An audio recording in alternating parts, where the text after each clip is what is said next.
તરફ ગીર સોમનાથમાં ચૂંટણીના ગરમાવા વચ્ચે નગરપાલિકાના પૂર્વ પ્રમુખ પિયુષ પોફંડીનો એક પત્ર સોશિયલ મીડિયામાં વાયરલ થતા રાજકીય ચર્ચાઓ તેજ બની છે।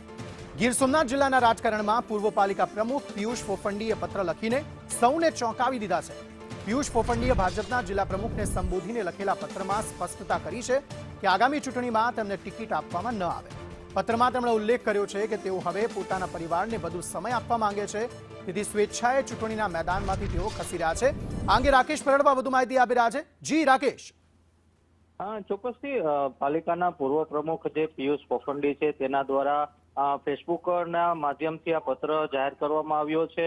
જિલ્લા ભાજપ પ્રમુખને જે પ્રમાણે પત્ર લખ્યો છે તેમાં જણાવ્યું છે કે મારી ઉમેદવારીની હતો, મને ટિકિટ ન આપવી, આવી જે એક વાત રજૂ કરી છે, જેને લઈને ચર્ચાનો વિષય બન્યો છે। મહત્વપૂર્ણ વાત છે, જ્યારે પ્રદેશના નિરીક્ષકો સેન્સ લેવા આવ્યા ત્યારે પિયુષ પોફંડી પોતાની ઉમેદવારી નોંધાવવા માટે, દાવેદારી માટે નિરીક્ષકો સમક્ષ હાજર પણ થયા હતા, પરંતુ પાછળથી કોઈ કારણોસર પોતે આ પ્રકારનો નિર્ણય લીધો છે। એટલે કહી શકાય કે વેરાવળના જે રાજકારણમાં છે તેમાં ચર્ચાનો વિષય બન્યો છે। આ ઉપરાંત જે પોતાના ધંધાકીય જે સંગઠનો હતા તેમાંથી પણ પોતે રાજીનામું આપી દીધું છે।